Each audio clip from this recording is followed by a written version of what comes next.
வணக்கம். பசியின் வாசிப்புகளில் கம்பராமாயணம் சுந்தரகாண்டம் பகுதியில் பஞ்ச சேனாதிபதிகள் வதைப்படலம். இலங்கேஸ்வரன் அனுமன் மேல் போருக்கு எழுந்ததைக் கண்ட பஞ்ச சேனாதிபதிகளும் அவனை நோக்கி, வேந்தே, தாங்கள் சிலந்தியை பிடித்து தின்னும் அற்பக் குரங்கின் மேல் போர் செய்ய எழுவீரானால் முன்பு தங்களிடம் தோற்றோடிய திசையானைகள் அச்சம் நீங்கி மதநீர் பெருக்கும். அதே போல தங்களால் பெயர்த்தெடுக்கப்பட்ட கைலாச மலையும் அச்சம் நீங்கும். தாங்களிடம் தோற்று போன திரிமூர்த்திகளும் தங்களை இகழ்ந்து பேசி சிரிப்பார்கள். தாங்கள் வலிமையில்லாத அரக்கர்களை அனுப்பி அந்த குரங்கிடம் போர் செய்ய சொன்னீர்கள். அவர்கள் அந்த குரங்கால் அழிந்தார்கள். எங்களை போன்றவர்களை அனுப்பியிருந்தால் அந்த குரங்கு இன்னும் திமிருடன் அலைந்து கொண்டிருக்குமோ? எங்களுக்கு உடனே கட்டளையிடுங்கள். நாங்கள் சென்று அந்த குரங்கை பிடித்து கொண்டு வந்து தங்கள் முன் நிறுத்துகின்றோம் என்று கூறினார்கள். பஞ்ச சேனாதிபதிகள் கூறியதை கேட்ட ராவணன் சற்றே தன் கோபம் தணிந்தான். அவர்கள் வேண்டியபடியே அவர்களுக்கு கட்டளையிட்டு அனுப்பினான். மன்னனின் கட்டளையை பெற்றுக்கொண்டு அவர்கள் அரண்மனையை விட்டு வெளியேறினார்கள். தங்களின் படைகளை அழைத்து வருமாறு தங்கள் பணியாளர்களுக்கு கட்டளையிட்டார்கள். அரக்கர் சேனைகள் எழுந்து புறப்பட்டு பஞ்ச சேனாதிபதிகளை வந்தடைந்தது. அந்த சேனையில் உள்ளவர்கள் யுத்த பேரிகைகளை முழக்கினார்கள். அவர்களுடைய கைகளிலே மின்னல்களைப் போல் பல வகையான ஆயுதங்கள் மின்னின. பஞ்ச சேனாதிபதிகளின் சதுரங்க சேனை போருக்கு ஆயத்தம் செய்ய தொடங்கிற்று. காலால் வீரர்கள் அம்பரா தூணியில் அம்புகளை நிரப்பி முதுகில் அணிந்து கொண்டு பெரிய வில்லை கையில் ஏந்தி கொண்டார்கள்.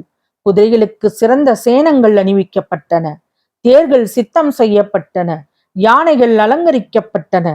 பஞ்ச சேனாதிபதிகளின் சதுரங்க சேனையில் 50,000 தேர்களும் 50,000 யானைகளும் 1,00,000 குதிரைகளும் இருந்தன.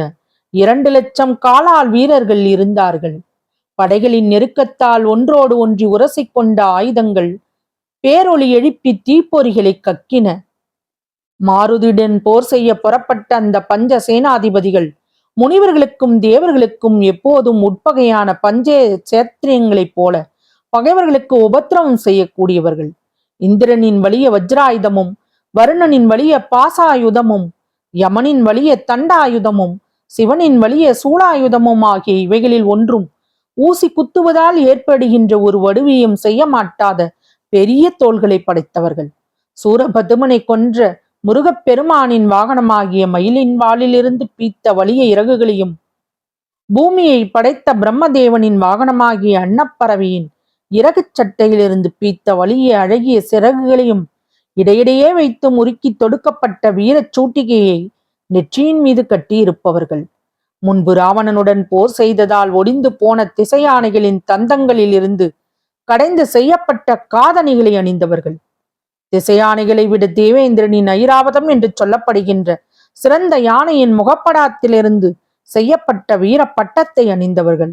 ராவணனால் தோற்கடிக்கப்பட்டு ஓடிய குபேரன் அப்போது மூட்டையாக போட்டு சென்ற அவனது பொன்னாபரணங்களை அணிந்தவர்கள். யமனையும் கோபித்து அவனுடைய கால்களையும் கைகளையும் கட்டி முன்பு சிறையில் வைத்தவர்கள். மலைகளை கேலி செய்கின்ற அகன்ற உயர்ந்த மார்பையுடையவர்கள்.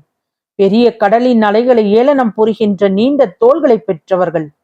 யமனின் கொலைத்தொழிலை கேலி செய்கின்ற கொலைத்தொழிலை கொண்டவர்கள். கொல்லனின் ஊதுலைகளை பரிகசிக்கின்ற தீப்பறக்கும் கண்களை உடையவர்கள். கற்பாந்த காலத்தில் தோன்றும் வடவாமுக்கணி உலகம் முழுவதையும் எரிப்பதற்காக திசை யானைகளின் எல்லா திசைகளிலும் உக்கரத்துடன் பரவினாலும் சண்ட மாருதம் மேலும் மேலும் ஓங்கி வீசி அடித்தாலும் பிரளயக்கடல் பொங்கி வந்தாலும் அவற்றையெல்லாம் அடக்கும் பலம் பொருந்தியவர்கள். அப்படிப்பட்ட பஞ்ச சேனாதிபதிகள் தமது சேனைகளுடன் அனுமன் இருக்கும் இடத்தை அடைந்தார்கள். பின்பு அனுமனை எல்லா திசைகளிலும் சூழ்ந்து நிற்கும்படி தமது சேனைகளை அணிவகுத்தார்கள். வாயு புத்திரன் அதனை கண்டான். அவர்களின் செயலை நன்றாக உற்று நோக்கி மெல்ல புன்னகைத்தான். வானவர்கள் அந்த காட்சிகளை கண்டார்கள்.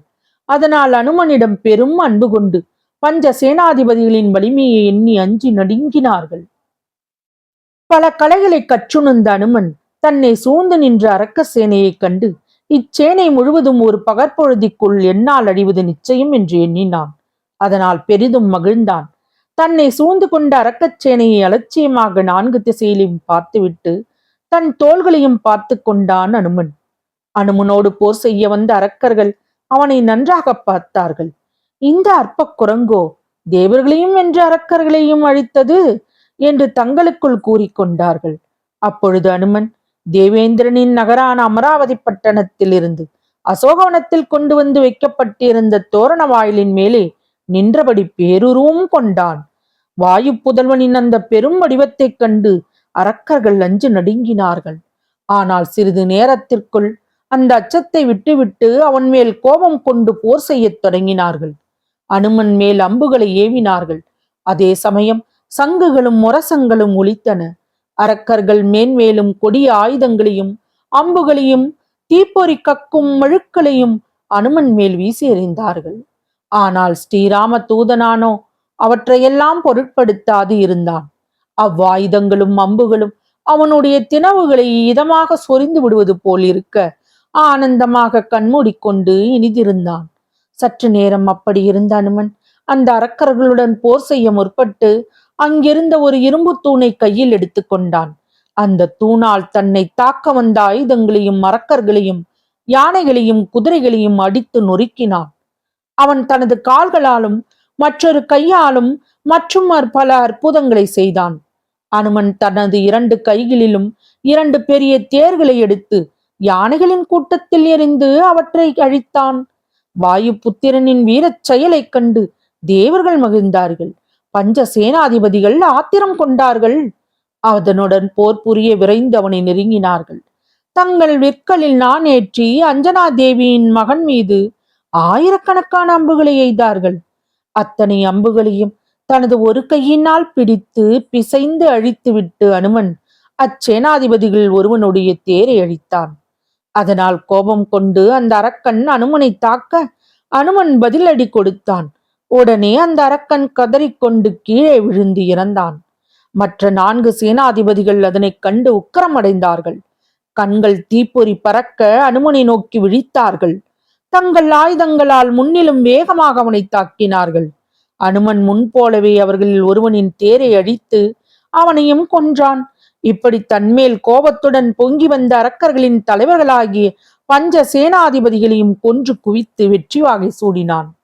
ஒரு புறமாக மறைந்து நின்று போரை பார்த்து கொண்டிருந்த சோலையை காக்கும் தேவர்கள் பஞ்ச சேனாதிபதிகளும் அவர்களின் சதுரங்க சேனையும் அழிந்ததைக் கண்டதும் அச்சத்தால் உடல் நடுங்க விரைந்து சென்று ராவணன் முன் நின்றார்கள். வேகமாக ஓடி வந்ததால் அவர்களின் மேனியில் இருந்து வேர்வை ஆறு பெருகி வழிந்து தரையில் ஓடிற்று. ராவணன் அவர்களை நோக்கினான். நடந்தவைகளை ஒருவாறு சிந்தித்தறிந்தான். ஆயினும் அது உண்மையோ என்ற சந்தேகம் அவன் மனதில் எழ அவர்களை நோக்கினான். உடனே அவர்கள் அவனை நோக்கி, ஐயனே, அந்த குரங்கு தாக்கியதால் சதுரங்க சேனை அழிந்தது. பஞ்ச சேனாதிபதிகளும் இறந்து போனார்கள்.